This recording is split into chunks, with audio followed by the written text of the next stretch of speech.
Bismillahirrahmanirrahim. Alhamdulillahilladzi 'allama bil qalam, 'allamal insana ma lam ya'lam. Wassalatu wassalamu ala nabiyil umam, sayyidina wa maulana Muhammadin al-ajalil akram. Wa ala alihi wa sahbihi wa man tabi'ahum bi ihsanin ila yaumil a'zam. Allahumma salli wa sallim ala sayyidina Muhammad wa ala ali sayyidina Muhammad. Rabbi israh li sadri wa yassir li amri wahlul 'uqdatam min lisani yafqahu qawli, amma ba'du. Puja dan puji syukur mari kita panjatkan kehadirat Allah Subhanahu wa taala, yang mana pada malam hari ini kita masih bisa konsisten, kita masih bisa istiqomah untuk tadarus beserta kontemplasi Al-Qur'an. Salawat beserta salam mari kita juga haturkan kehadirat Nabi besar Muhammad sallallahu alaihi wasallam, yang mana atas jasa beliau, Al-Quran yang diturunkan pada beliau, kita bisa mendapatkan petunjuk dari Allah. Amin ya rabbal alamin. Malam hari ini kita membahas surat Al-Kafirun, Bang Dami dan teman-teman, di mana surat ini tuh sebenarnya surat yang familiar juga. Saya teringat dulu saat masih pesantren menghafalkan surat Al-Kafirun, karena bunyi ayatnya itu mirip-mirip, akhirnya kayak ketuker-tuker Bang Dami. Jadi Iya, ayat kedua tiba-tiba lompat ayat keempat, dan itu muter terus nggak habis-habis. Akhirnya lakum dinukum waliyadin.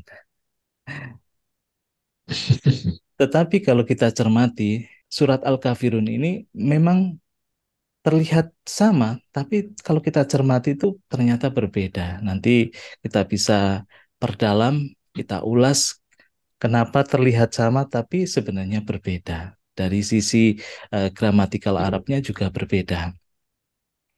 Tapi sebelum kita membahas tentang hakikat surat Al-Kafirun secara batin, saya ingin sedikit mengulas tentang asbabun nuzul atau sebab turunnya surat Al-Kafirun ini.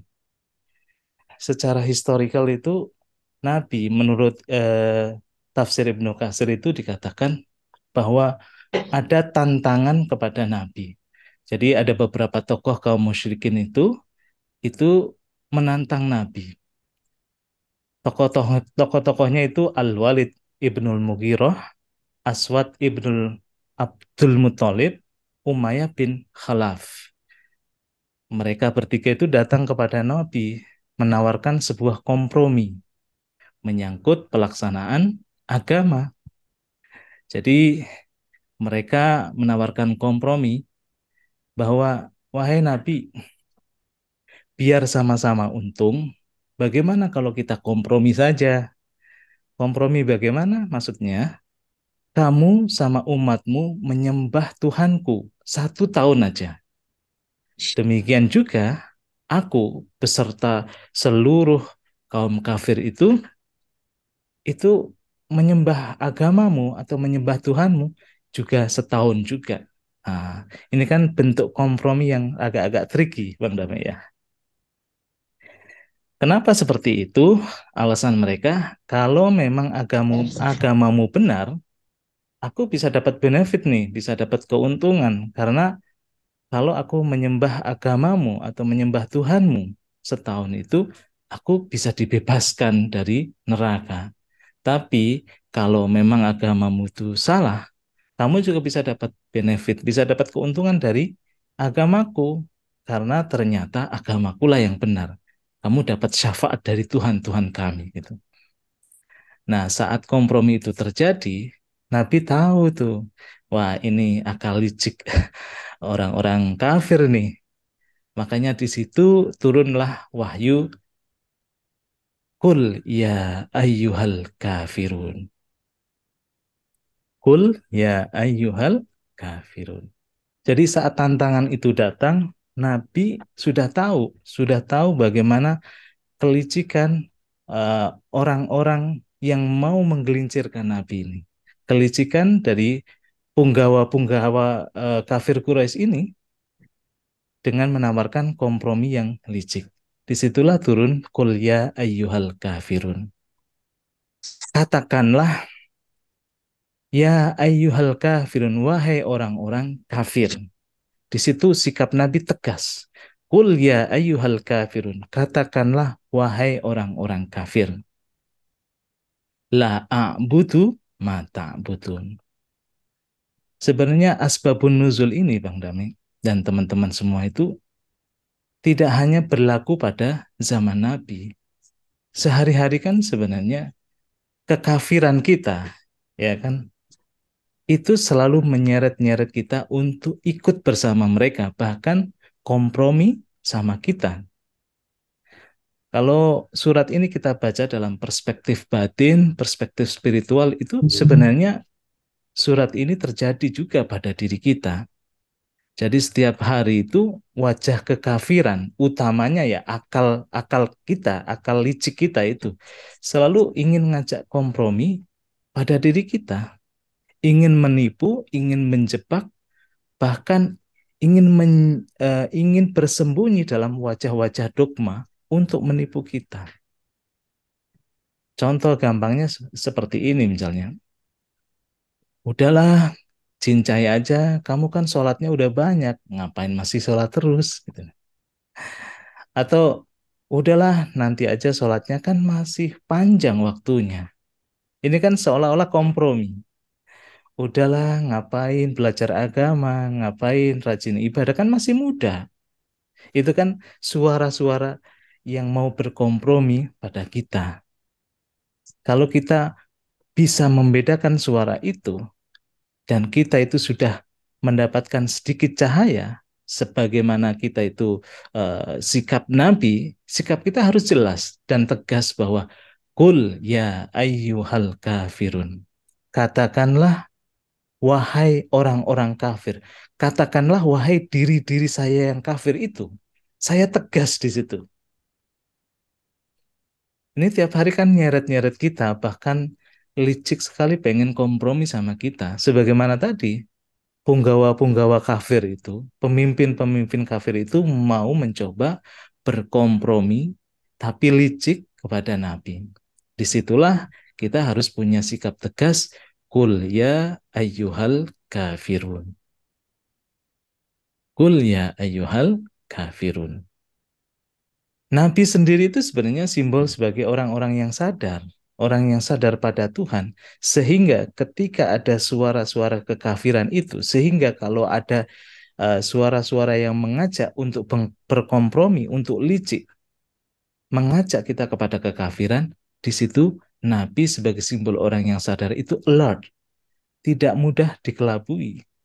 Dia itu bertakwa, sikapnya tegas terhadap rekayasa maupun kompromi dari orang-orang kafir, dari diri yang mau menjebak kita, dari diri yang mau menyeret kita itu. Nah, sikap tegas Nabi itu diungkapkan lagi dalam ayat yang kedua, la a'budu ma ta'budun. Aku tidak menyembah apa yang kalian sembah. Karena kalau kita sedikit kompromi, keran kompromi itu kita buka, sedikit kita nuruti apa yang dikatakan mereka, maka kita pasti tergoda. Kita pasti terbujuk dengan tipu daya mereka. Dan jika kita tergoda, maka kita masuk dalam perangkap mereka. Ini kan sebenarnya kayak di dalam diri kita gini. Udahlah, nggak usah rajin-rajin sholat. Udahlah, malas-malas dikit nggak apa-apa. Nanti juga rajin kembali kok. Nah, ini kan suara-suara yang pengen kompromi di dalam diri kita. Kalau suara-suara itu ingin berkompromi, kalau kita turuti, atau kita komprominya itu kita longgarkan dalam diri kita, ini bahaya. Karena sekali males, dua kali males kita turuti, akhirnya kita jadi pemalas. Itu kan sebenarnya itu, jebakan kompromi itu seperti itu. Jadi kalau di situ kita nuruti kompromi dari mereka, ini kan yang kompromi biasanya wajah wajah kekafiran akal kita, Bang Dami. Akal itu kan mudah sekali digelincirkan. Kalau di situ suara-suara suara-suara kekafiran dari akal itu udah mulai muncul, udah mulai berargumentasi, kita harusnya tegas di situ. Jadi, kul ya ayyuhal kafirun, katakanlah dengan tegas, wahai orang-orang kafir, la a'budu ma ta'budun. Aku tidak menyembah apa yang kalian sembah. Wala antum abiduna ma'abud. Begitu juga, kalian juga tidak bakal menyembah kok apa yang aku sembah. Nah, ini sebenarnya yang ingin saya tadi garis bawahi bahwa ayat ini terkesan diulang-ulang, tapi sebenarnya bukan pengulangan. Karena di situ ada transformasi kata dari kata a'budu menjadi abid. A'budu itu bentuknya dalam bahasa Arab itu fi'il mudhari'. Kalau abid itu isim fa'il. Fi'il mudhari' itu begini maksudnya. Kalau kita nuruti kekafiran mereka, kalau kita menuruti diri kita yang kafir, itu kan awal-awal udahlah kita turuti sebentar. Kita males sehari dua hari nggak apa-apa. Tapi kalau itu kita turuti, maka itu menjadi isim fa'il bagi kita. Itu menjadi pemalas. Awalnya mencoba-coba menyembah, akhirnya menjadi penyembah. Itu sudah menjadi karakter. Kalau sudah menjadi karakter itu sulit untuk dihilangkan kekafiran itu. Tapi sebaliknya, ma'abudu dalam ayat ketiga itu, orang-orang yang sadar pada Tuhan diungkapkan dengan kata yang sama. A'budu tetap di situ yang ketiga, ayat ketiga diungkapkan juga dengan kata a'budu. Artinya apa? Untuk masuk ke dalam iman, untuk iman kita itu semakin kuat, itu Tuhan mengujinya. Tidak mudah. Tapi kalau kita terjebak dan terperangkap dalam kekafiran, itu mudah. Kayak gini, orang mau mengubah habit menjadi lebih baik itu perlu effort banget. Tapi kalau untuk terjebak dengan malas-malasan, untuk mager dan sebagainya, itu mudah sekali. Makanya kata-kata a'budu menjadi abid, terus a'budu menjadi a'budu lagi, itu menggambarkan bahwa untuk terjebak dalam kekafiran itu mudah, bahkan untuk menjadi karakter kekafiran itu sangat mudah juga. Sebaliknya, untuk menjadi iman, untuk menjadi sadar pada Tuhan itu perlu effort.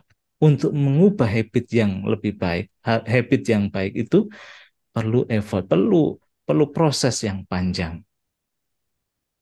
Nanti saya tunjukkan slide-nya aja biar teman-teman nggak membayang-bayangkan perubahan katanya itu seperti apa. Wala antum abiduna ma'abud. Ayat yang ketiga itu mengisyaratkan wala antum abiduna ma'abud. Dan kalian juga tidak bakal menjadi penyembah apa yang aku sembah. Itu ayat yang ketiga. Jadi untuk menjadi iman lagi itu udah sulit kalau kekafiranmu itu sudah menjadi karakter, udah menjadi watakmu. Tapi kalau saya yang iman saya belum kokoh, saya masih bisa terjebak di situ. Baru kemudian ayat keempat dikatakan wala ana abidum ma abattum. Tapi begitu kita berproses menjadi orang yang sadar, diuji oleh Tuhan, kemudian kejadian-kejadian itu sudah mulai datang dan kita maknai dengan muhasabah, dengan diiring dengan pengetahuan, kejadian-kejadian itu semakin memperkuat iman kita. Kejadian-kejadian itu semakin menyadarkan kita pada Tuhan. Akhirnya yang seperti di ayat keempat itu dikatakan wala ana abidun. Imanku itu sudah menjadi abid. Imanku itu sudah menjadi karakterku. Imanku itu sudah menjadi sesuatu yang kokoh, udah menjadi diriku sendiri. Jadi sudah tidak gampang goyang lagi. Tetapi ma'abattum, orang-orang kafir itu justru kekafirannya itu semakin dalam, layarnya itu semakin dalam dan sulit untuk keluar dari kekafirannya. Dan ayat kelima, wala antum abiduna ma'abud. Dan kalian bukan menjadi penyembah apa yang aku sembah. Ini mengindikasikan bahwa kalau mereka sudah kekafirannya itu sudah layer-layernya itu tebal, tidak mungkin bisa kembali lagi menjadi iman. Dikasih tahu model apapun itu seolah-olah kupingnya itu tuli, telinganya itu tuli, matanya itu seolah-olah buta. Dan dia itu tidak bisa melihat kebenaran lagi. Sedangkan kita kalau imannya itu makin kokoh, imannya makin kuat, itu kan kita semakin bisa menyaksikan Tuhan, semakin bisa menyadari bahwa semua ini adalah kehadiran Tuhan. Nah, baru kemudian ayat terakhir, lakum dinukum waliyadin. Disitulah ada perpisahan antara orang kafir sama orang yang beriman. Orang yang sadar dengan orang yang sudah jatuh dalam kekafiran. Lakum dinukum waliyadin. Kalau kekafiranmu semakin dalam, kalau kekafiranmu itu semakin mengeras, semakin membatu, maka disitulah kita berpisah jalan. Nggak usah kita tanggapin lagi, karena sudah tidak bisa mendengar lagi. Nah, saya sedikit singkat aja penjelasan ayatnya, tapi saya ingin tampilkan slide biar teman-teman itu bisa melihat transformasi keimanan dan transformasi kekafiran itu seperti apa yang diceritakan dalam surat ini. Karena bagi teman-teman yang tidak familiar dengan bahasa Arab itu sulit untuk menjelaskan. Karena perubahan ini Bang Dami, perubahan kata mulai dari fi'il mudhari menjadi isim fa'il itu seperti apa? Ini kalau teman-teman nggak familiar dengan bahasa Arab itu sulit untuk membayangkan. Makanya saya ringkas saja. Nah, kita mulai dari yang paling bawah. Ini cerita tentang tadi Al-Kafirun itu. Awalnya memang kekafiran di dalam diri kita itu mengajak kompromi kepada kita. Yang saya ceritakan dalam cerita tadi tentang ada punggawa-punggawa kafir itu ingin berkompromi dengan Nabi. Tetapi sikap Nabi itu harus tegas. Sikap kita sebagai orang yang sudah mulai sadar pada Tuhan itu harus tegas. Tetapi ketegasan kita untuk berproses menjadi diri yang benar-benar sadar pada Tuhan itu prosesnya lumayan panjang, lumayan melelahkan. Nggak bisa dengar pengajian baru sekali, kemudian tiba-tiba langsung sadar pada Tuhan itu kiranya agak sulit. Makanya dalam surat Al-Kafirun itu ada yang namanya transformasi. Transformasi menjadi diri yang iman, sebaliknya juga ada transformasi menjadi diri yang semakin kafir. Layer-layer kafirnya itu semakin semakin mengeras dan akhirnya sulit untuk berubah. Nah, yang pertama ini transformasi keimanan yang diisyaratkan dalam kata tadi a'budu, kemudian menjadi abidun, ya kan? Kemudian menjadi a'budu lagi. Nah, saya jelaskan seperti ini. Kalau orang yang iman pertama kali, ya seperti kita semua, itu kan belum bisa menyadari Tuhan, benar-benar Tuhan itu hadir dalam diri kita, itu kan sulit. Maka transformasi iman yang paling bawah itu kita mulai dari iman taklidi, iman yang sifatnya dogmatik. Misalnya kan gitu, kita dapat uh, iman itu dari cerita-cerita orang tua kita, bahwa Allah itu ada, Allah itu esa, dari sekolah, dari guru-guru kita. Nah, iman yang seperti ini masih bisa goyang, belum kokoh, atau kita sebut sebagai iman dogmatik. Kita kan iman kepada Allah sekedar masih ikut-ikutan. Nah, di situ dalam surat Al-Kafirun itu bagian orang yang beriman itu dikatakan sebagai a'budu, menyembah. Kalau kita masih dikatakan menyembah, itu kan saat ini menyembah, besok boleh jadi kita itu kafir, kita itu berbalik, kan gitu. Tetapi kalau iman taklidi ini kita perkokoh, menjadi iman istidlali, ini semakin naik ke atas, ini sudah mulai kuat. Ada argumentasi-argumentasi yang menguatkan bahwa aku percaya pada Tuhan. Ini tidak kata-katanya, katanya siapa, tidak ikut-ikutan pada siapa. Nah, makanya kemudian masih diungkapkan dengan a'budu. Walaupun kita sudah ada dalil yang menguatkan, kadang-kadang dalil itu bisa dibantah. Nah, ini kan kadang-kadang bisa goyah, Bang Dami. Jadi Iya, iman istidlali ini adalah iman kepada Tuhan, kepada Allah, tapi disertai dengan bukti, bukti disertai dengan argumentasi. Tapi argumentasi kan kadang-kadang akal itu layer-layernya kan banyak. Kalau kita belum kokoh di situ, gampang mudah dibantah, gampang mudah dipatahkan oleh argumentasi yang lain. Makanya ini masih bisa goyang.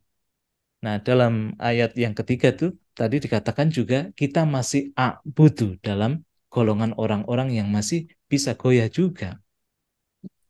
Tapi kalau iman istidlali kita, argumentasi kita itu kokoh, kita semakin eh, bukan hanya dalil-dalil saja yang kita perkokoh, tapi juga pengalaman hidup itu memperkuat keimanan kita. Keimanan itu berubah menjadi iman kasfi. Jadi sadar pada Tuhan itu bukan katanya siapa, bukan gara-gara ada dalil apapun, tapi di situ sudah ada penyaksian. Nah, ini iman yang sudah namanya abid, bukan menyembah tapi sudah menjadi penyembah. Iman itu sudah jadi karakter kita. Iman itu sudah menjadi diri kita. Karena kita asyhadu alla ilaha illallah. Aku menyaksikan sendiri. Aku merasakan sendiri bahwa tidak ada Tuhan selain Allah. Dan kalau kita perkuat itu, bisa menyaksikan Tuhan hadir di mana-mana, bisa menyaksikan wajah Tuhan di mana-mana itu akhirnya iman kita menjadi iman yang hakiki, iman yang sejati. Nah, ini kan ada proses, makanya ungkapan dalam surat ini itu ada ada transformasinya dari a'budu kemudian menjadi a'budu lagi, kemudian baru menjadi abid, kemudian a'budu lagi. Nah, a'budu yang terakhir ini itu kalau orang sudah menyaksikan Tuhan hadir di mana-mana, menyaksikan segala sesuatu, segala fenomena itu adalah kehadiran Dia. Dia itu bisa membimbing masyarakat. Dia itu hamba yang kosong sekaligus full, bisa bisa menggait orang lain, bisa membimbing orang lain. Bentuknya siapa? Ya nabi. Dia berbaur lagi kepada masyarakat, tapi dengan kacamata atau dengan kesadaran Tuhan. Nah, ini saya gambarkan kalau iman kita masih taklidi atau dogmatik itu kan kadang-kadang masih gampang berubah. Iman kita istidlali itu juga masih gampang berubah. Tapi semakin kita naikkan, perkokoh iman kita, kita ini gambarnya naik ke atas, akhirnya kita itu freedom. Kita itu bisa benar-benar menjadi diri yang terbebas. Terbebas bukan dari ini ya, bukan dari terbebas dari sakit, terbebas dari enggak, tapi tidak suffer. Melihat apapun itu sebagai kehadirannya dia kan enggak suffer. Nah, sebaliknya saya ganti lagi untuk yang terkait kafir.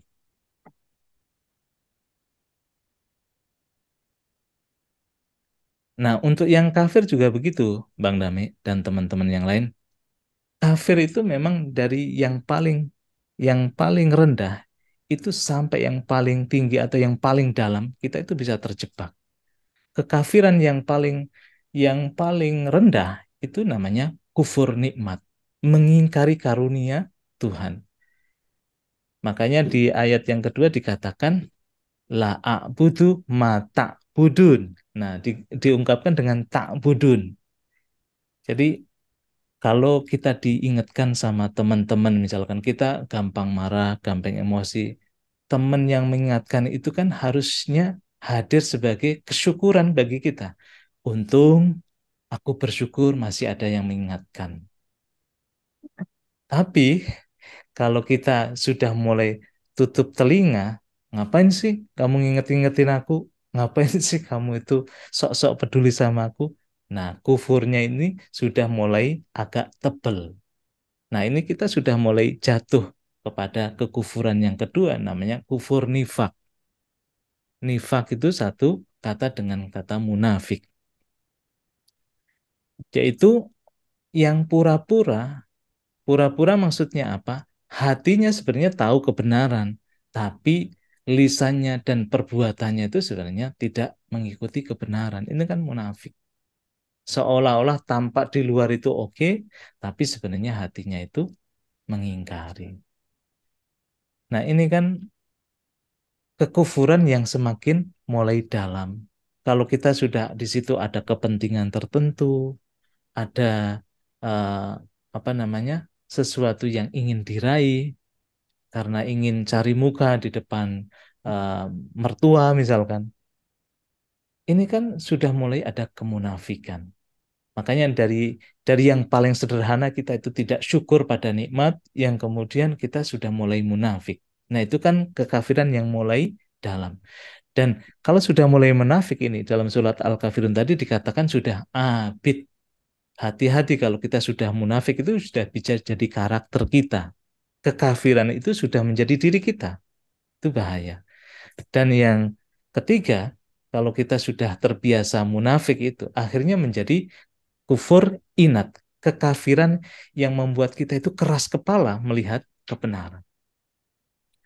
Kalau orang yang keras kepala itu kan mau dikasih nasihat apapun agak sulit karena sudah ada kesombongan di dalam dirinya. Nah, ini biasanya orang-orang yang sudah mulai logis ini pandangannya. Makanya ulama itu mengibaratkan orang-orang yang kufur inat itu keras kepala itu para saintis gitu. Sok-sok punya ilmu tentang alam. Ini tidak bisa melihat Tuhan lagi. Akhirnya kan seperti itu. Nah, di sini diekspresikan sebagai abid, sudah menyembah pada kekafiran. Lebih dalam lagi, kalau keras kepala itu kita biarkan, kita menjadi kufur juhud. Apapun kebenaran kita sangkal. Nah, ini ciri khas orang-orang yang eh, seolah-olah sudah tercerahkan. Makanya biasanya dialamatkan pada ahlul kitab. Aku udah tahu dalilnya, bahkan aku itu loh orang yang sudah tercerahkan. Itu kan sulit ya.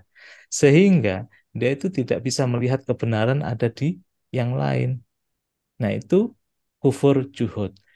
Dan kekafiran yang paling bawah, yang paling kemudian menjadikan diri kita itu benar-benar kepala batu, saya ekspresikan sebagai kepala batu, itu namanya kufur ingkar.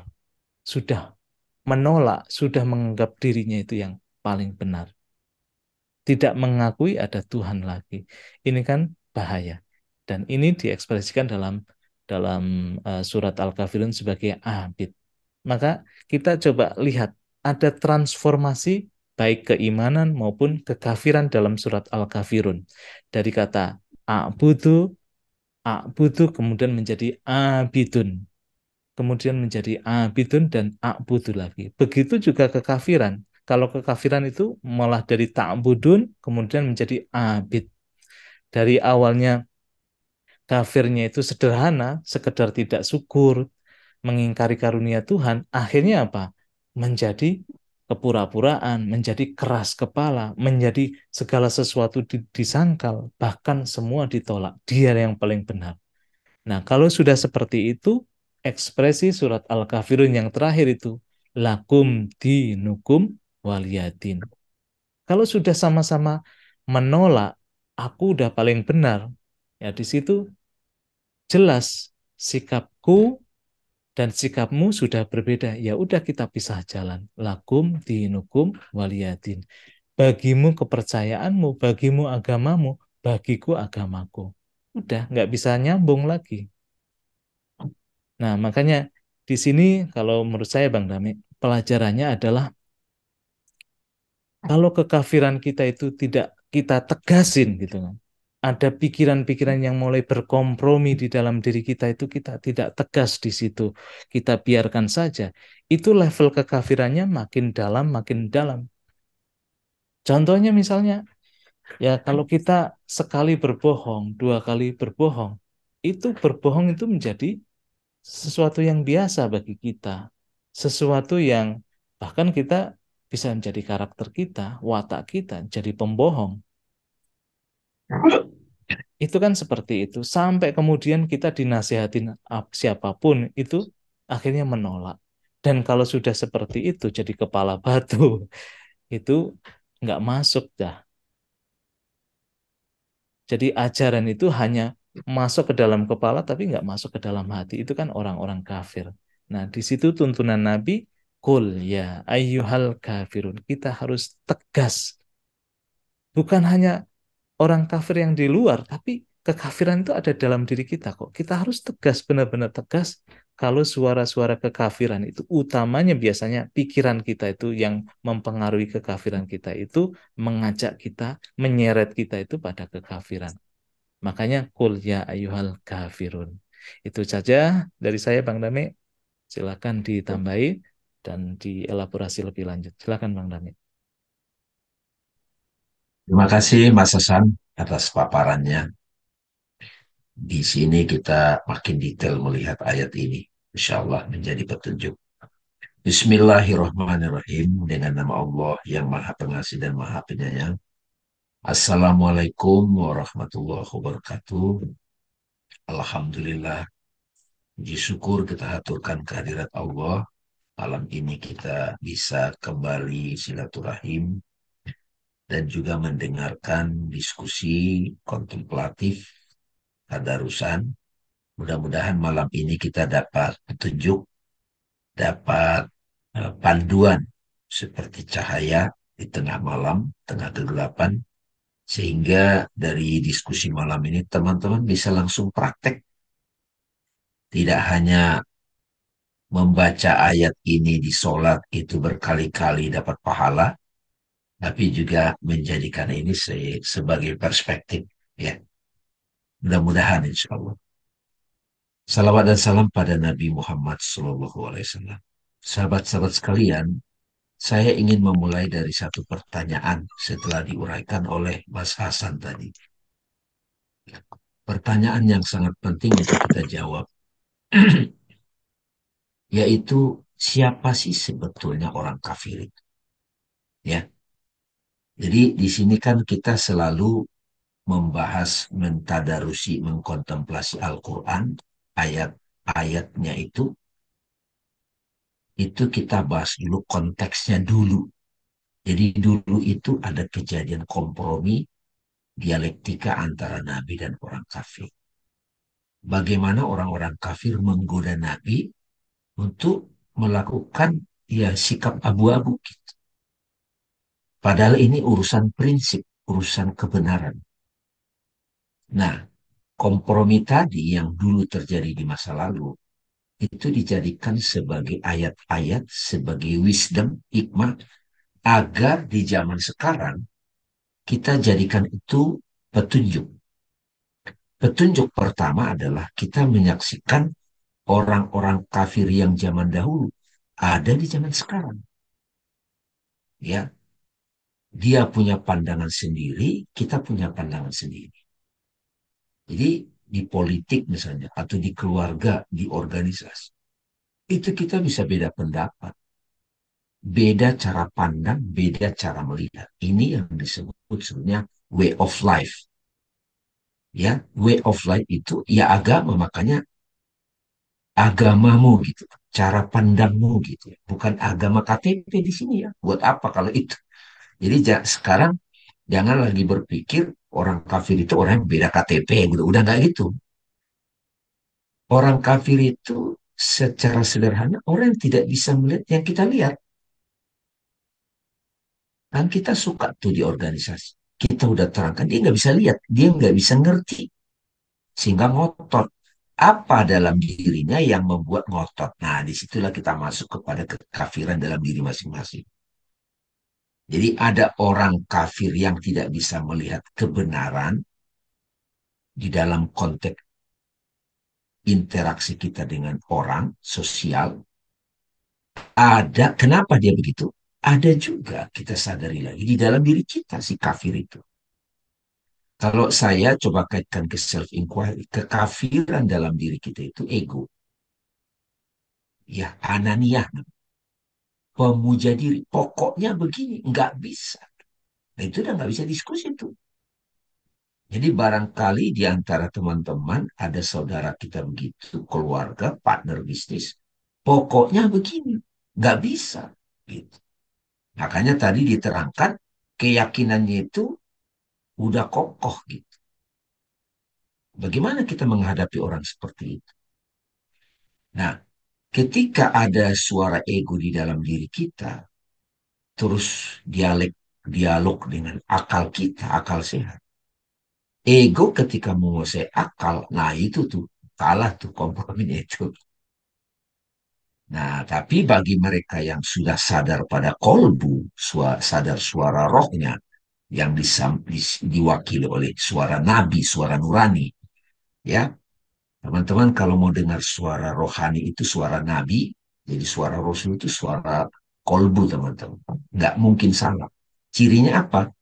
Clear, menenteramkan, tidak ada keraguan. Nah, pada waktu kita kalah dengan ego kita, nah kita jadi kafir, ya kan? Gitu jadi teman-teman. Nah, itu pemahamannya untuk self inquiry. Jadi kita itu sering mengalami kekafiran yang di sini disebut kafir, kufur nikmat gitu kan, nggak bersyukur, kufur nifak, pura-pura gitu kan, kayak ya baik-baik sama orang gitu. Terus pura-pura alim gitu kan, itu kan juga termasuk dalam kategori ya tertutup. Sekarang kita boleh ganti deh kalimat kafir ini dimaknai sebagai bukan orang di luar Islam ya, tertutup. Nah, tertutupnya itu ada yang tebal, ada yang tipis, ada yang abu-abu, ada yang sudah pekat banget gitu. Nih. Nah, jadi kalau kita ketemu orang yang seperti itu, sikap kita apa? Ya jangan kompromi lagi. Kan tadi kan orang yang kita ajak dialog itu tidak kayak gini nih Mas Hasan. Saya suka bilang, kita kan saya mau menjelaskan tentang spiritual nih ke orang-orang. Sementara orang itu masih duniawi, masih pemuja harta, pemuja keakuan. Ngomong spiritual kan susah. Tiba-tiba datang pandemik, nah, itu masuk tuh barang tuh kan. Jadi begitu pandemik, udah depresi, nah mau nyari apa lu gitu. Apa sih yang kamu cari? Nah kalau sudah begitu masuk tuh. Nggak bisa ngotot lagi karena takut. Takut mati, takut sendiri, khawatir masa depan gitu. Nah sama juga nih teman-teman. Jadi kalau misalnya kita ketemu orang yang belum tertarik, belum ada panggilan ke tasawuf, ke makrifat, ke metafisik, ke spiritual, masih tertutup gitu loh, Mas. Nggak bisa ngomong begini kita, ya. Nah, di situ ini kayak ada kaitan nih antara sebetulnya iman taklik itu termasuk kafir juga tuh kalau dalam pengertian saya, Mas Hasan.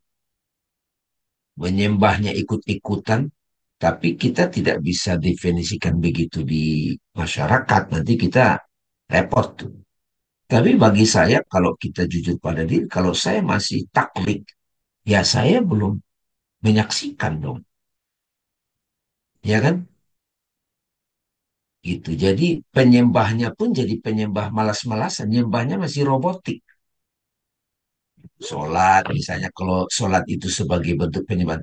Allah, Allah. Yang disembah nanti ingatan utang, ingatan itu kan karena imannya masih taklid. Jadi kalau taklid itu dekat banget dengan kafir gitu. Iman istidali kan, istidlali kan, itu masih ya karena dalil agama gitu. Ada dalilnya nih gitu. Ya kalau dalilnya misalnya contoh nih, istri tidak boleh keluar rumah sebelum pamit sama suami. Ah, gitu, gitu kan dalil tuh. Jadi kaku dia di situ. Hakikatnya apa dia nggak tahu. Gitu. Rumah yang di dalamnya melihara anjing nggak dimasukin malaikat rahmat. Itu kan dalil tuh. Teks kan. Nah dia kaku tuh di situ tuh. Ya itu tapi jangan kita bahas sekarang ya. Nanti panjang. Nah sampai pada orang itu iman kasfi. Ini yang dari kemarin waktu kita pembahasan Al-Fatihah, sahabat-sahabat itu sudah mencicipi iman kasfi sebagian itu. Ya karena budua, ya karena kok terjadi begini ya semacam keajaiban gitu. Alhamdulillah nih. Jadi ya dia menjadi penyembah gitu. Nyembahnya itu benar-benar nyembah gitu. Sampai iman hakiki tadi diterangkan udah nggak bisa ditutupi lagi. Dia sudah melihat semuanya itu wajah Tuhan di mana-mana gitu. Makanya dia jadi nabi dan rasul. Saya dulu sempat mikir teman saya, kenapa ya nabi diludahin nggak balas? Kan diludah itu nggak balas. Dilemparin batu nggak dibalas tuh. Atau kalau Nabi Isa ditampar pipi kanan kasih yang kiri. Bahkan kata-kata beliau dalil loh ini. Love your enemy. Nah, itu kan susah tuh masuk akal. Kok bisa ya begitu? Sekarang terjawab karena imannya sudah sejati.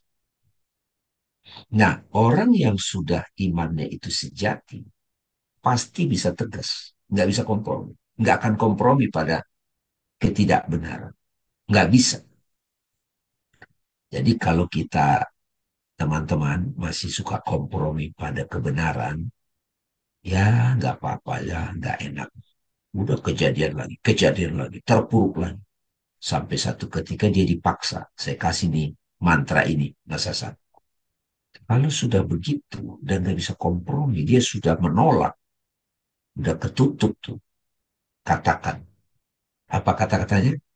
Lakum dinukum waliyadin. Dah bagimu agamamu, bagimu cara berpikirmu, bagiku cara berpikir itu. Udah, kita beda, beda orbit. Oke? Okay? Oke? Okay? Nggak ada guilty feeling. Oke, okay? Nggak ada baper. Oke? Okay? Dah, lakum dinukum. Itu kan hanya tegas ini bisa datang dari mereka yang sudah melihat kebenaran. Nah, bagaimana praktek ayat ini dalam kehidupan? Setelah diuraikan tadi, ada konsepnya, ada latar belakang. Silakan nih kita cek teman-teman pada diri kita. Bagaimana kita sering berkompromi pada nafsu kita, kita langgar lagi. Nah, kalau dalam konteks relationship, betapa seringnya kita kompromi. Ya sudahlah, ya udah deh.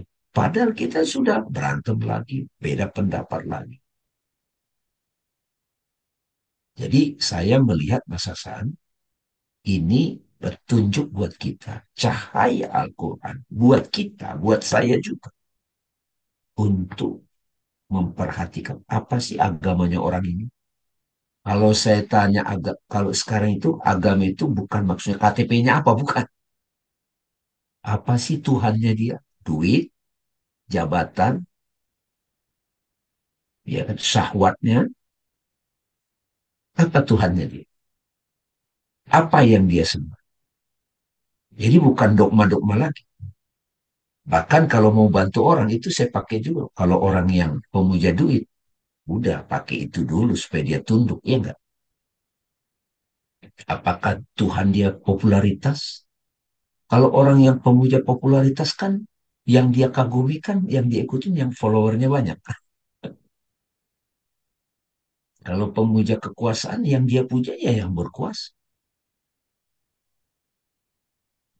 Ya dong. Jadi silakan nih teman-teman untuk dicoba diresap-resapin bagaimana ayat ini bisa kita pakai. Saya pernah membaca ya dan juga dijelaskan oleh guru-guru. Biasanya Nabi sering membaca ini di sholat maghrib, ya enggak? Sama sholat subuh. Rakaat pertama setelah Al-Fatihah, Qul ya ayyuhal kafir. rakaat kedua itu qul huwallahu ahad. Saya sekarang ngerti kenapa ini dibaca di set maghrib sering banget. Karena dalam kehidupan dunia ini kita perlu petunjuk surat Al-Kafirun ini. Kalau kita tidak bisa tegas pada orang yang nyata-nyata sudah beda cara pandang dengan kita, bukan saling benci ya, bukan dengan amarah, saling tegas saja. Kalau di ilmu leadership itu, kompromi itu lus-lus.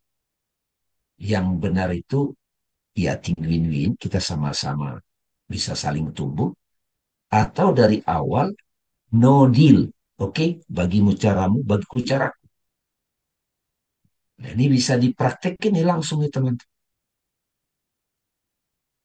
Ya, kuliah ayuhal kafir. Katakanlah kepada orang yang tidak melihat kebenaran yang kamu lihat. Awal. Aku tidak akan menyembah apa yang kamu sembah. Dan kamu tidak akan menyembah apa yang aku sembah. Dan sampai kapanpun aku tidak akan menyembah apa yang kamu sembah. Dan sampai kapanpun kamu tidak akan menyembah apa yang aku sembah. Oke? Cukup ya? Udah ya? Lakum dinukum. Saya pernah ngomong begitu kepada salah satu saudara keluarga ya. Saudara lah gitu. Karena suka diskusi agama. Agak panas tuh Mas Hasan. Pengalaman. Karena udah dapat petunjuk dari ayat ini, saya kasih tahu, enggak masuk nih. Ya udah, lakum dinukum waliyadin. Emang saya orang kafir? Ya, agak nyambung juga nih. Bukan itu maksudku. Kita enggak nyambung kita nih diskusinya nih. Gelombangnya enggak masuk. Nanti kita lihat ya teman-teman ya, 2024 menjelang 2024 ini sudah dapat petunjuk nih. Nanti kan di WA grup sudah mulai paslon 1, paslon 2, paslon 3 kan. Begitu sudah mengerucut dua, oh satu, ini dua, oh berantem pakai argumen. Nggak nyambung nih cara pandangnya nih. Kacamatanya beda, tapi maksa ngotot. Nah, gimana sikap kita? Mas, jangan kita bahas urusan itu. Pilihan kita beda. Lakum dinukum waliyadin. Nah, gitu kira-kira. Jelas, ya sudah saling menghormati. Jangan bahas tema itu, karena kita nggak akan bisa ketemu. Kita bahas tema yang nyambung. Kira-kira gitu bentuk prakteknya teman-teman. Nah, tadi kan sudah diurai tuh urutan-urutannya derajat-derajat iman, derajat-derajat kafir. Kalau sudah kafirnya sudah menolak, udah lakum dinukum.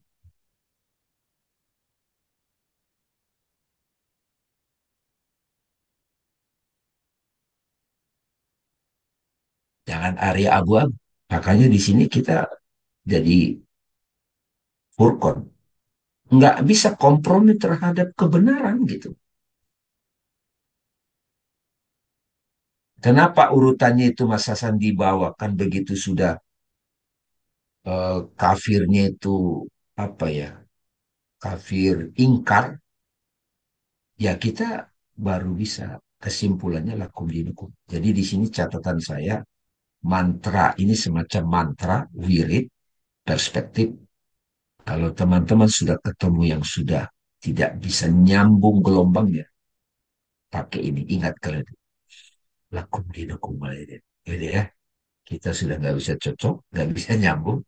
Bagimu caramu, bagiku caraku. Oke? Deal, sip, gitu. Berbeda, tidak berantem. Pisah baik-baik. Gitu. Silakan. Ya, silakan teman-teman kalau mau bertanya atau mau sharing juga silakan. Tapi saya jadi ingat juga, Bang, memang ajaran guru-guru kita kalau membaca surat Al-Kafirun itu biasanya ya di sholat maghrib. Kita Hmm. tahu sendiri bahwa maghrib itu kan di situ masih ada cahaya tapi sudah mulai gelap kan, gray Abu-abu, area. apa Iya, gerak-gerian. makanya. Nah itu di gerian Iya, itu.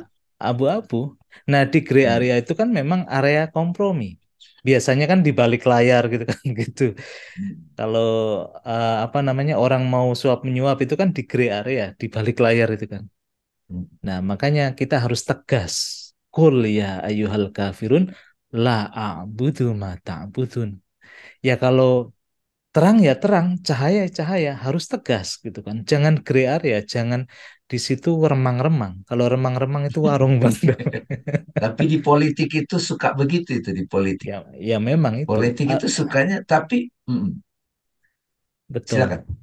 Ya, diri kita juga gitu, Bang. Yang tadi saya contohkan, ketika kita sudah ada gray area itu, aduh males, males nggak nih ya, bangun malam nggak ya? Itu kan sudah mulai gray area ya.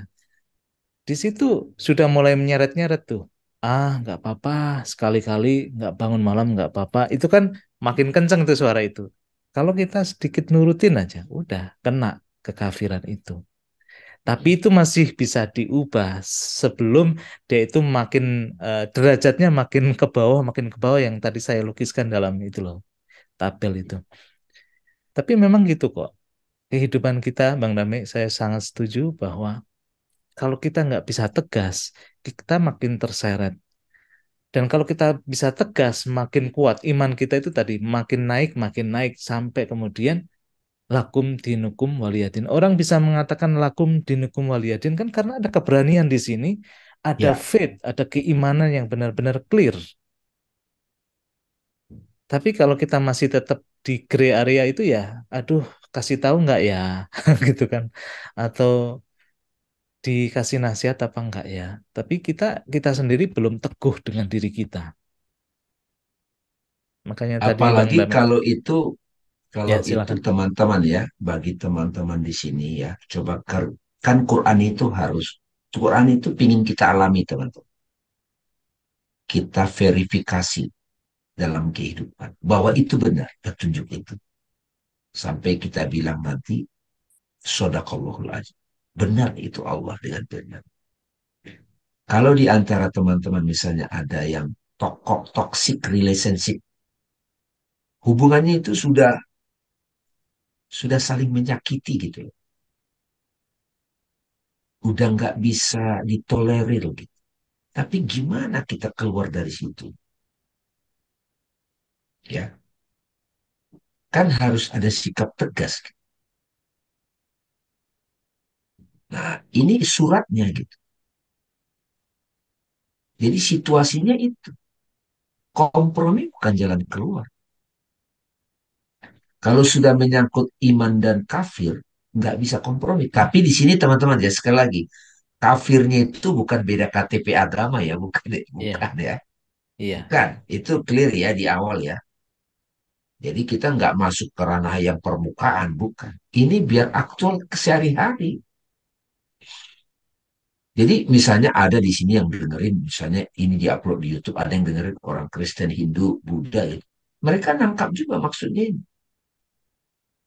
Karena di lingkungan mereka ada juga gray area. Jadi boleh dibilang ini adalah ayat sebagai petunjuk cahaya buat kita ketika kita berhadapan dengan gray area satu.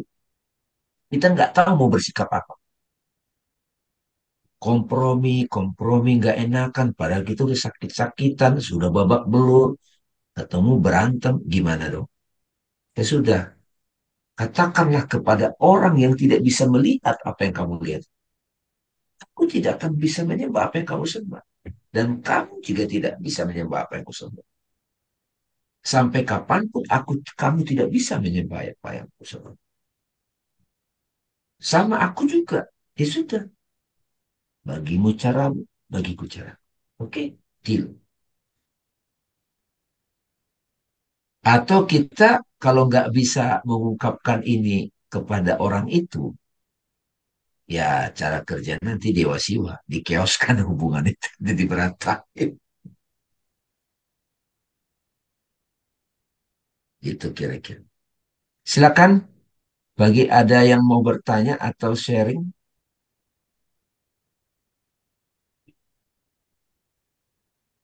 atau di chat barangkali. ya silakan teman-teman. Mbak Rodia hadir, Mbak Rodia. Hadir, Mas. Gimana? Gimana? Nangkap poinnya Mbak Rodia.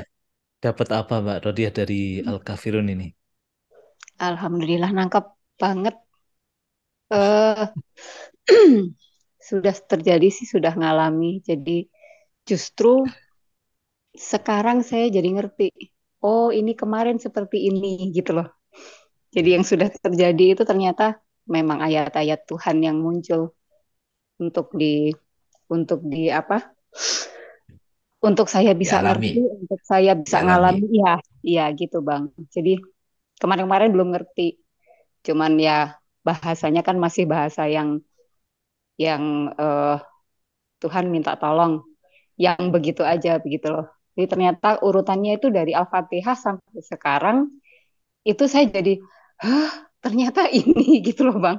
Ya Allah, itu semuanya alhamdulillah terjadi di saya ngalami, saya bisa ngerti sekarang benar-benar Tuhan tuh mau mau saya ngertiin ini loh yang yang aku pengen kamu tahu itu loh Bang. Jadi nggak bisa Hmm. ngomongnya gimana sih? Itu sih Ya, itu yang saya rasakan. ya. Baru dia, berarti Iya, Bang. surat Al-Kafirun ini sudah dialami ya, Alhamdulillah sudah. sudah Sudah, melewati ya. sudah. Jadi ini kayak Alhamdulillah. makom nih teman-teman, ya. Ini boleh dicatat nih bagi teman-teman. Bisa jadi teman-teman ada di antara kita belum melewati makom ini, ya. Belum Makom bisa Al-Ghafirun ya Bang. bersikap, iya, belum bisa bersikap tegas terhadap orang kafir. Orang kafir sih bukan beda agama. Sosok yang kita nggak nyambung coba deh. Kalau teman-teman belum mempraktekkan ini, itu suffering loh. Iya, Nah, Mbak betul. Rodia ini saya sedikit banyak tahu nih ceritanya nih. Ya, Mbak Rodia ya. Iya, Bang. Jadi memang memang eh pilihan sih sebetulnya ya, pilihan untuk kita memang pengen Tuhan bantu kita. Jadi bukan yang ya itu tadi saya benar ini kebenaran saya kamu harus ngerti bukan yang begitu tapi yang sudah yang benar-benar Tuhan kasih tahu ini loh gitu loh Bang. Itu sampai sekarang ini saya juga baru ya Allah ini kemarin kan yang terjadi kan seperti ini. Apa namanya ya itu tadi keyakinan kamu nggak bisa nyembah apa yang aku sembah itu baru nggak sekarang saya Bang justru baru nggak sekarang Betul. kalimat ini itu sih Bang Mas Hasan. Thank you. Terima kasih banget. Makasih Mbak Rodia sharingnya. Ini bisa kita beda mazhab aja ribet loh teman-teman ya. Beda pilihan partai aja sudah ribet loh. Silakan Mbak Putri. Rapat Baik, RT aja ribet Assalamualaikum. Bang. Rapat RT. Silakan Putri. Baik, Assalamualaikum Bang, Mas, gitu. Ya, ya, Terima kasih nih, saya mau sharing sama mau nanya kali ya. ya. Bagaimana kalau posisi kita, sebenarnya kita sudah mau mulai berdamai dengan ketidaksepakatan itu ya. Kita sudah paham bahwa oke lah, beberapa hal nggak bisa dipaksakan, jadi ya sudah, kita berjalan beriringan aja. Tapi ternyata dari pihak sebelah sana tuh yang gatel gitu ya, Bang ya gitu. Jadi justru mereka yang memaksakan atau mereka yang ngulik-ngulik terus seperti itu. Jadi kitanya sudah mau berdamai dengan diri sendiri, berdamai dengan kenyataan gitu ya. Tapi yang tidak bersepakat itu justru yang terus saja gangguannya gitu, rutin gitu. Itu gimana menyikapinya tuh Bang? Terima kasih. Makasih Putri. Saya jawab dulu ya Mas Hasan. Iya, silakan Bang. Kalau boleh saya jujur dari ekspresi Mbak Putri ya, itu masih kompromi loh itu, Iya, betul Bang. Mbak Putri. Jadi belum mengatakan lakum dinukum waliyadin karena kalau saya sudah mengatakan lakum dinukum waliyadin pada sosok itu Mbak Putri, kita nggak perlu tahu konteksnya ya, tapi rasanya dapat lah. Dia nggak akan mengganggu kita lagi loh. Gitu ya Bang ya. Iya, masih kompromi itu. Ya kan lebih baik vulgar ya. Iya, Hmm, tapi kalau misalnya memang katakan kita udah misalnya kita oke lah kita kompromi kita udah diem aja kita sudah menjaga jarak gitu tapi justru yang di sana akhirnya tuh yang pokoknya ada aja pokoknya yang harus melibatkan kita dan ganggu gitu ya gitu. ya kita tegas. Nggak, Hmm. saya Ah, juga gitu. Yang saya bilang tadi itu terus terang untuk bisa nyampe ke lakum dinukum waliyadin itu agak chaos. Tapi setelah itu terjadi, ya kita ada hubungan lagi dalam konteks lain, tapi sudah tidak nyinggung urusan itu. Hmm. Nggak ada lagi pembahasan itu. Nggak berani dia. Karena saya udah tegas. Kalau saya maklum-maklum, oke ini itu ngelunjak dia. Nabi kan kalau toleran, apa kompromi dengan itu, ngelunjak tuh orang kafir. Ya. Udah deh kita sembah deh Tuhan kamu dulu. Habis itu kami nyembah Tuhan kamu. Nggak bisa kata Nabi. Itu namanya ya karena orang itu nggak bisa lihat kebenaran utuh. Jadi malam ini Mbak Putri dapat penegasan di bulan suci Ramadan itu masih kompromi Mbak. Tapi gini ya Mbak Putri ya teman-teman. Kalau kita Ya. belum terhubung dengan the truth atau iman hakiki tadi, iman kasfi ya. Boleh diputar ya uraian-uraian sebelumnya tentang iman di dialog maya. Emang nggak gampang itu mengatakan lakum dinukum waliyadin. Benar nggak Mbak Putri? Bener banget. Karena Apalagi itu orang terdekat kita kan. em, sebetulnya sih hubungannya lebih ke struktural ya. Sehingga kadang-kadang mau kabur pun juga susah gitu ya. Menghindar secukupnya pun juga susah gitu ya gitu. Kalau Apalagi keluar kalau dari situ gimana? em, ternyata juga nggak gampang Bang Ya, gitu. Jadi apa ya, ada orang-orang yang dia itu kalau dorong orang tuh harus sampai nyungsruk kan gitu. Kalau nggak sampai di situ tuh kayaknya belum happy aja gitu orangnya. Nah, kadang-kadang kan kita masih ada dalam pusaran seperti itu tuh, ya mungkin memang masih ada keraguan untuk benar-benar bersikap tegas gitu ya. yes, Tapi yes. sebetulnya niatnya adalah supaya eh, masih terjalin hubungan yang baik gitu. Tapi ternyata nggak bisa diterima tuh niat itu tuh. Gini Mbak Putri, kalau Mbak Putri dengar dialog Maya Al-Hujurat, ya, Al-Hujurat, boleh dicari nanti. Itu kita membahas di situ kamar-kamar batin, Mbak Putri. Misalnya dengan atasan, kita sebagai atasan bawahan. Tapi sebetulnya kita bisa punya hubungan lagi sebagai teman, ya. Hmm. Sebagai teman beda tuh karakternya, ya. Itu resiko kalau misalnya bisnis keluarga juga gitu tuh. Karena mereka biasa urusan keluarga, begitu ke bisnis kayak disamain itu beda, beda coupling. Kamar batinnya beda gitu, ya. Saya punya sahabat misalnya, tiba-tiba partner bisnis. Begitu berbisnis, saya investasi ke dia, dia nggak bisa balikin. Dia malah nggak berteman lagi sama saya. Bukan gitu harusnya gitu loh. Itu kamarnya beda tuh Mbak Putri. Jadi kita mesti clear, saya berhubungan sama dia itu temanya apa gitu. Nyambungnya kita apa gitu. Ya kalau di urusan prinsip bisnis itu misalnya sudah tidak sama cara berpikir kita, ya no deal aja. Selama kita kompromi, kita akan diintimidasi. Gitu Mbak Putri. Walaupun untuk menuju situ harus melalui banyak ya Bang ya. Ya, of course. Ini bulan puasa kan kita menunggu supaya Tuhan beri kekuatan. Saya tahu tuh rasanya. Karena saya pernah mengalami itu. Tapi kalau saya pernah memilih keluar, Mbak. Memilih keluar. Karena sudah terlalu ribet gitu. Itu bisa Iya. di organisasi, bisa di company, bisa di singgungan manapun. Jadi ini bahayanya sifat kompromi ya. Hmm, iya benar sih Bang. Ya, Karena lama-lama tidak bisa membohongi hati nurani juga gitu ya. Maksudnya, yes, yes. semakin dicoba justru malah semakin pingin gitu sudahlah gitu kan gitu. Nah, makanya Cuma baca di surat Al-Kafirun ini sering-sering supaya bisa tegas ya. ya Bang, cuma kadang-kadang yang dipikirkan adalah orang-orang yang masih jadi tanggung jawab kita gitu ya. Nah, itu yang kadang-kadang ini agak Itu bingung chapter nih. lain. Itu chapter Terus, lain. oh itu chapter lain, oke. Iya. Itu kan kayak kita takut Tuhan nggak hadir nolong kita. Padahal Tuhan kenapa nggak menghadirkan sosok yang begitu ke kita? katakanlah kafir dalam konteks itu kurikulumnya adalah tegas. Mengenai rezeki aku urus lagi kata Tuhan. Tapi kamu tegas dulu. Oke Bang, terima kasih pencerahannya. Yes, yes, thank you. Clear ya. Nambahin Mas Hasan. Itu paham kan maksudnya itu? Paham, paham, Bang. Situasinya serba sulit ya.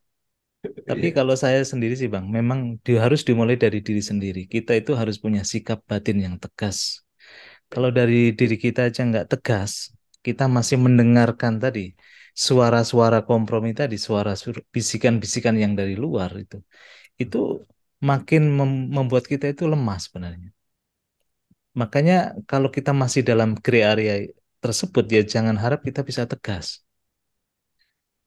Makanya tadi memang Mbak Putri ya, untuk menjadi diri yang tegas, diri yang kuat tadi, kan saya tadi sudah skemakan tadi, iman itu juga ada derajat-derajatnya. Ada iman yang paling bawah, iman yang gampang, baru di telepon dikit aja udah berubah nih. Mukanya Iya, berubah, perhatian saya udah tidak mau berubah. ke sana gitu. Saya nggak mau Iya, ke sana. Begitu telepon, sini dong. Gitu. Dia langsung berubah. iya bahwa aku udah nggak mau berhubungan lah dan sebagainya. Tapi kita kan sikap batinnya perlu berproses untuk tadi Bang Dami menjadi iman yang kasbi, iman yang benar-benar kokoh. Kalau kita masih kompromi, itu kan berarti masih bisa goyang di situ. Nah, memang dari dalam prosesnya bahwa oke, yang kedua kita harus punya argumen biar kita bisa detach dari sana gitu kan. Ya. Tapi itu kan nggak mudah. Sampai kemudian akhirnya, iya punya kekuatan ngapain ya saya ikutin terus permainan ini.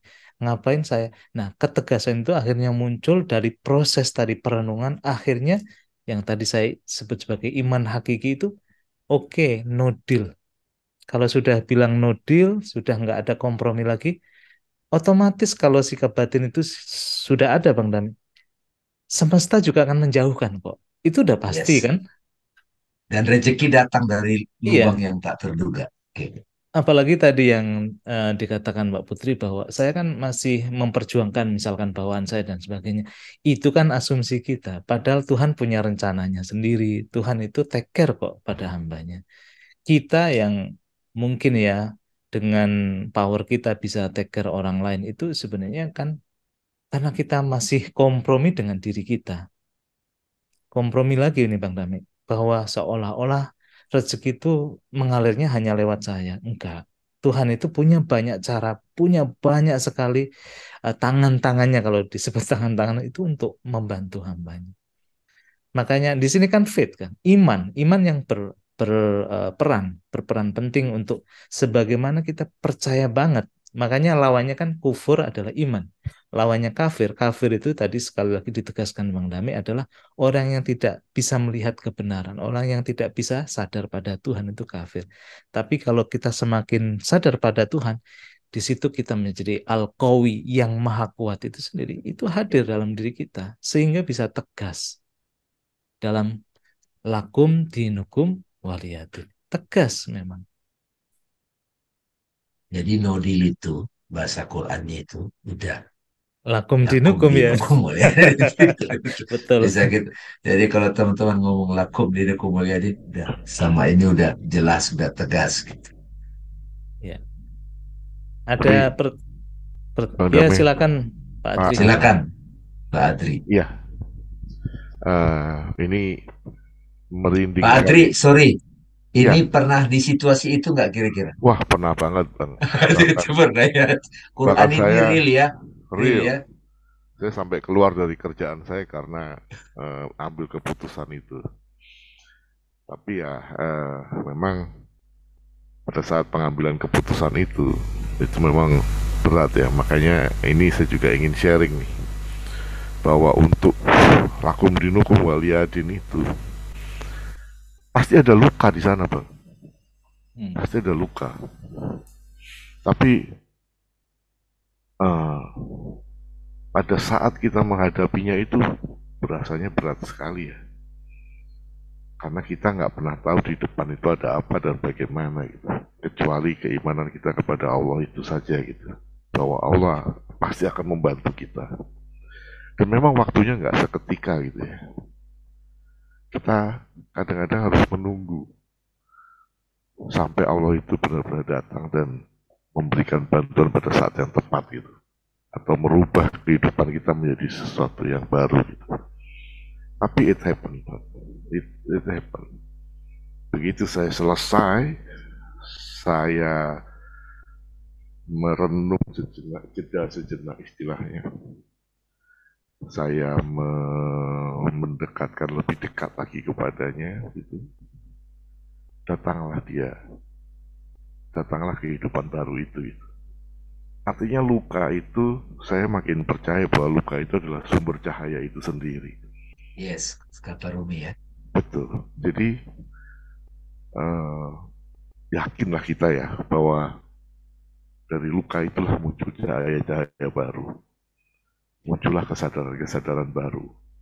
Sehingga mungkin kita akan mendapatkan sesuatu yang ternyata, alhamdulillah ternyata saya lepas dari sana itu justru lebih baik gitu kehidupan saya setelah itu. Nah itu yang freedom. Tapi memang pada saat kita mau melepaskan diri, freedomnya itu belum ada kan Bang? Berat sekali rasanya. Memang butuh keberanian yang luar biasa dan nomor satu yaitu keimanan bahwa Allah pasti akan bantu kita nanti. Nah, selama kita belum punya keyakinan itu, ketakutan itu pasti akan selalu muncul. Iya enggak. Akhirnya kompromi lagi, tapi sakit lagi. Kompromi lagi, sakit lagi. Selalu begitu. Sehingga mungkin rasa sakit dengan rasa kompromi itu lebih banyak sakitnya sehingga keputusan itu jadinya push untuk diambil gitu Bang. Yes. Jadi lebih ke dorongan ya jadinya. Karena sudah mentok gitu ya. Jadi bukan lagi suatu pilihan, jadi suatu hal yang sudah pilihan terakhir itu lakum dinukum waliyadin. Seperti itu sih Bang yang saya ingin sharing. Makasih Pak Adri. Makasih. Makasih banyak. Ini pengalaman, kalau cerita pengalaman itu ini ya, kasfi itu. Imannya udah kasfi masa saat. Iya, betul. Jadi iman kasfi itu udah tersingkap dan pada waktu tadi Pak Adri bilang dari luka itu justru kita dapat power gitu. Ya. Ya, saat kita terluka itu ada kekuatan rohani teman-teman. Tapi saat kita kompromi itu malah lembek gitu. Balik lagi gitu kan.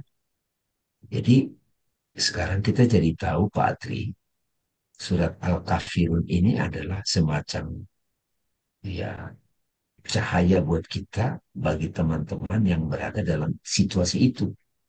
Situasi yang abu-abu itu yang bertahun-tahun nggak bisa tegas gitu. Ya.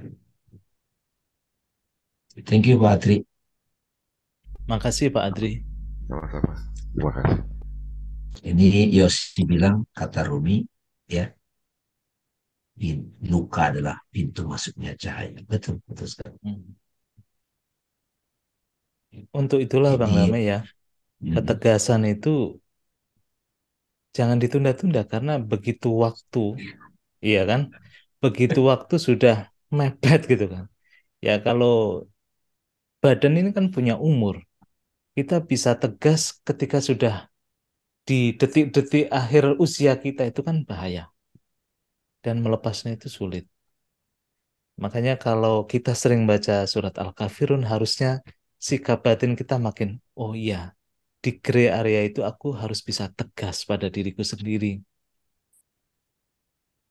Karena begitu kita tegas pada diri kita sendiri, Bang Nami, yang saya pahami ya, semesta juga akan membuat ini kok apa namanya terang sendiri gitu loh dengan cahayanya. Tapi kalau kita aja masih ragu, masih kadang-kadang nggak enak gitu kan, masih baper juga, itu ya makin kita terpuruk. Tadi kekafiran itu makin layer-layernya sampai kita di paling bawah, itu paling paling sulit. Tapi ketika kita sudah ada iman di situ yang kata Pak Adri tadi, sampai walaupun di situ ada luka, tapi kita tetap terus aja percaya sama Dia yang maha pemberi rezeki, yang maha segalanya itu, akhirnya kita dikuatkan, dipulihkan, bahkan kita bisa benar-benar mendapatkan cahaya itu. Itu Mas lakum Hasan nih, dinukum waliyatin. Ya, ini silakan. dari Tantia nih, boleh dibaca. Oh ya, dari Mbak Tantia. Bang Dame, Mas Hasan, kalau lakum dinukum waliyadinnya itu cenderung jadi nggak peduli gimana? Boleh aja. Boleh aja apa gimana harusnya tegasnya seperti itu. Ini juga masih abu-abu ini Mbak Tantia. Nggak peduli itu kan sebenarnya bukan tegas, Bang ya. Iya bukan, jadi kabur itu, kabur. Iya, Ini escaping. serunya itu kalau kita kontemplasi begini, memang kita harus bongkar tuh batin kita itu. Betul-betul kita selidiki, sampai nanti kalau Pak Atri tadi kan sampai kepepet, mentok, baru dia luka itu bikin kekuatan gitu. Jadi nggak peduli itu, cenderung nggak peduli itu masih abu-abu Mbak Tantia itu. Bang Dami. Ya silakan. Silakan, Pak Irwan. Oh ya Bang Irwan, silakan Bang Irwan, Bang Budi. Ya, terima kasih satu pencerahan. Tapi menurut ya ini ingin penjelasan. Tegas itu kan dalam konteks apa? Pertama. Kedua, tegas itu baru ada menurut saya karena ada kesadaran penuh. Kalau orang belum sadar, belum bisa merasakan, bisa self inquiry, belum melihat bahwa sesuatu itu datang dari Allah, walaupun melalui orang lain, ya dia belum bisa Tegas. tegas. Jadi tegas itu nggak berdiri sendiri gitu. Tegas itu ada penyebabnya gitu. Ada prosesnya. Ada proses, ada yang initiate-nya gitu. Ada mengarah kepada sadar penuh. Ya, Jadi nggak bisa kita sebut hanya harus tegas, tapi tegas itu karena ada kesadaran penuh untuk mencapai suatu konklusi bahwa ya, no kompromi. Ya. Mohon betul Bang penjelasan. Udin. Ya. Ya, makasih Bang Udin. Jadi teman-teman, ini salah satu yang indah dari pembahasan malam ini dan sebelumnya adalah kita bisa merasakan situasi yang kita alami ini seperti situasi Nabi waktu itu. Ya, berhadapan dengan penguasa-penguasa. Nah, disinilah teman-teman sekalian, kita perlu self-inquiry tadi yang saya bilang. Di diri kita ada suara-suara nafsu. Ya, ya galak itu amarah kalau pakai 7 derajat jiwa. Lawama itu cenderung terintimidasi baper. Ya udah deh. Gitu. Kalau akal itu kita pakai analisa yang logik. Ya, manfaat mudarat ya Pak Iyo Bang Udin ya. Itu di akal. Ya, kita perlu banyak pertimbangan seperti Mbak Putri tadi. Ini gimana kan itu. Kita punya ketegasan di level tertentu. Ya, nggak apa-apa lah. Tapi masih kompromi gitu Bang Udin. Tapi begitu kita langsung terhubung dengan Tuhan, Tuhan, aku menjerit, aku sudah tak sanggup. Ini berulang, berulang, berulang. Tunjukkan petunjukmu. Berikan aku cahaya. Berikan aku penegasan. Nah, begitu kita diam ke kolbu, ada tuh di situ suara iman itu.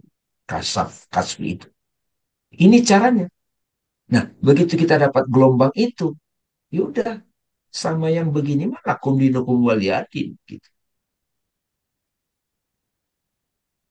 Nah, kalau kita mengalami itu dalam situasi tertentu seperti Pak Adri tadi, oke, kita udah dapat, kita dibebaskan dari orang seperti itu, Bang Udin.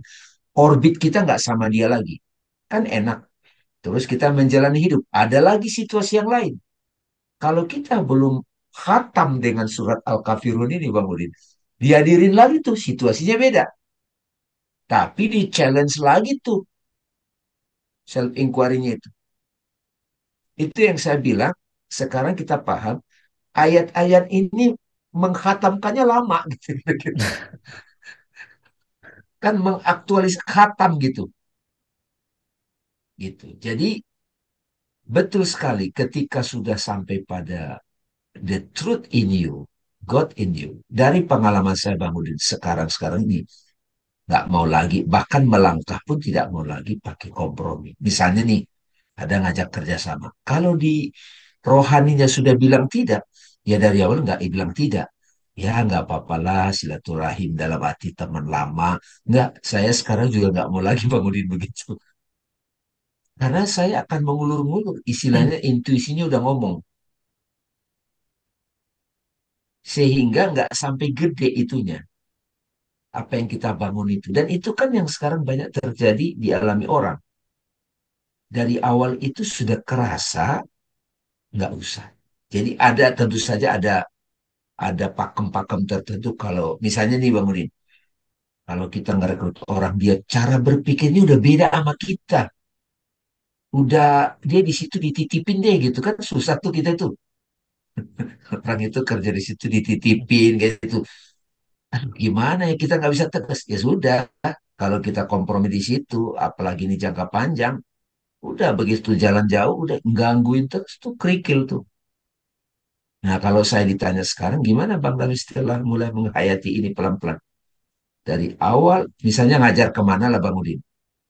Saya kasih aja materinya langsung, self inquiry apa. Tiba-tiba nggak diundang, biarin aja nggak diundang lagi gitu. Karena kalau apa-apalah, gini nggak apa-apa, nggak ada cerita. Karena udah saya alami juga kompromi begitu. 10 tahun belajar, nggak ada perubahan apa-apa. Belum lagi untuk menghayati ini perlu suluk, nggak sekali jadi. Sekarang kan Bang Udin, Mas Hasan, kalau kita mau diskusi tentang spiritual kan nggak pada semua orang. Yang hadir di sini kan yang benar-benar melihat ada kenyambungan. Ya. Satu lagi Bang Dami mau tanya ya. Ya. Hmm. Ya tadi Mas ketegasan itu juga bukan terhadap orang lain atau terhadap diri kita sendiri ya, mesti konsisten kan, istiqomah ya. Hmm. Hmm. Bagaimana misalnya dengan diri sendiri bagaimana berlakunya lakum dinukum waliyadin? Ada diri sendiri ya. Kalau saya boleh bagi praktikalnya gini Bang Udin. Saya mau beli sesuatu. Misalnya kalau bapak-bapak itu mau beli mobil mewah gitu loh Bang Udin. Gitu. Dia udah tahu itu ego kan gitu. Kalau itu udah biayanya ini itu bangga-bangga. Udah belajar padahal ini Bang Udin. Bukan nggak boleh ya. Saya tetap tolerir. Saya nggak tegas sama diri saya. Itu contoh. Atau mengiyakan, ya itu dari sisi keinginan. Misalnya nih makan sembarangan. Wah enak, enak, enak, enak. Itu kan nafsu tuh. Padahal kita sudah secara nalar aja merusak diri kita. Ya enggak apa-apa lah. Itu kan kita udah. Yang Banyak kalau simpel sih. betul Hmm. contoh yang sekarang misalnya ya yang kayak siapa bilang tuh yang pemilik Apple yang bilang pakai jam $30 maupun $300 jamnya sama aja kan. Iya, Pakai mobil yang namanya Rolls Royce atau pakai mobil apa Avanza Avanza. ya sama aja jaraknya yang ditempuh gitu. Jadi ya ya itu dia mungkin ya. Jadi Ya, betul. no deal-nya itu no deal. Iya, iya. Makasih Bang Nami. Ya. Thank you, thank you. Makasih Bang Udin. Tapi Makasih ya Mas memang Hasan. gitu sih Bang ya, karakter hati itu clear dan tidak ragu-ragu. Selama kita masih ada keraguan di situ, masih ada suara-suara yang ribet di pikiran kita, itu sebenarnya itu masih gray area. Makanya kalau kita benar-benar hidup dalam kesadaran Tuhan itu ya tadi, penglihatan kita itu clear, nggak ada keraguan sama sekali. Makanya dzalikal kitabu la raiba fi. Kalau kitab itu cara pandang kita masih ragu-ragu di gray area, itu ya masih kompromi sebenarnya Bang Dame ya. Terhadap diri kita juga, bukan hanya terhadap orang lain.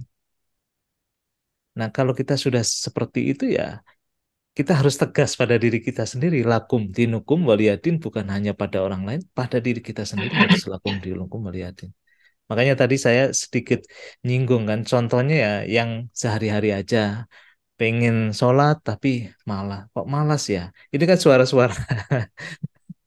Tapi kalau itu kita turuti ya kita masuk dalam perangkap mereka, perangkap kekafiran diri saya, diri kita gitu kan. Makanya kalau suara itu datang, tegas, langsung aja ambil wudhu, ayo langsung sholat gitu kan. Itu gampang. Misalnya gini Bang Udin, contoh. Bang Udin ditawarin jadi apa gitu, DPR gitu, misalnya kan gitu, misalnya gitu. Ya kan, ya kan, atau saya wah diajak ini kan dengan ilmu yang udah kita pelajari itu kan bukan berarti jadi DPR jadi politik itu jelek, tapi kita udah punya pertimbangan. Saya tahu kok diri saya gitu. Tapi begitu kita tolerir ada, aduh siapa tahu begini, ada begini, wah udah deh masuk gray area terperangkap, waduh, wah itu keluarnya susah tuh Bang Udin, beneran deh. Ya, Susahnya apalagi kalau sudah menggurita jadi raksasa, aduh, nggak enakannya itu, aduh. Jadi itu biasa ya Bang. ini boleh dibilang ayat belajar tegas sama diri sendiri, sama tegas sama orang yang ngajak kita kepada yang kompromi. Jadi butuh jujur emang. Gitu. Jujur dan konsisten ya, konsisten. Ya, jujur Ya. konsisten. Terakhir Bang dari Mbak Rahmania, pembahasannya relatable dan membantu banget. Terima kasih Bang Dame, terima kasih Ustaz. Sama-sama Mbak Rahmania. Tapi memang Bang ya, untuk tegas, untuk jujur itu perlu proses. Nggak bisa setiap orang itu jujur pada diri sendiri tanpa ada proses tadi yang kata Pak Adri itu kejeduk sana, kejeduk sini. Kadang-kadang kan proses itu diperlukan agar cahaya itu juga turun. Kadang-kadang kan seperti itu. Jadi ya nikmatin prosesnya, tapi jangan tadi kita harus alert, harus waspada juga pada diri-diri kita yang tadi mengajak pada kekafiran itu. Minimal tegas dari yang paling kecil, Bang. Dari situasi yang paling mudah, situasi yang paling ringan, dan tantangan yang paling kecil. Mulai dari situ harus Ya. tegas. Kata Mbak Putri prosesnya lumayan banget. Iya. Ya, Itu Bang Dami. Terakhir Bang Dami, kalau ya, mau ada yang sampaikan, ya. sudah setengah 12. Saya kira ini alhamdulillah sahabat-sahabat kita bersama-sama di sini belajar. Kita mulai melihat karakter surat ini mengajarkan ini pada kita. Surat An-Nasr kemarin. Al-Lahab begini, Al-Ikhlas, Al-Falak, An-Nas, Al-Fatihah, satu-satu kita bahas. Sekarang Al-Kafirun. Besok apa, Mas? Besok Al-Kausar, sesuai dengan urutan Al-Kausar. dari Bah. Ya, Al-Kausar ya, insya Allah ya. Telaga Ya, Kausar. Ah, ini agak iya. indah nih kalau ini. Insya Allah. Makasih teman-teman. Pak Udin, Oke, Bang Udin. terima kasih Bang Semuanya Dami, terima sahabatku. kasih Terima teman-teman kasih. semua. Kita Terima akhiri kasih ya. Hasan. Terima Terima kasih kasih Bang. Bang Assalamualaikum Dame, warahmatullahi Pak Hasan. wabarakatuh. Terima kasih Bang Waalaikumsalam. Dame, Mas Hasan. Alhamdulillah. Assalamualaikum.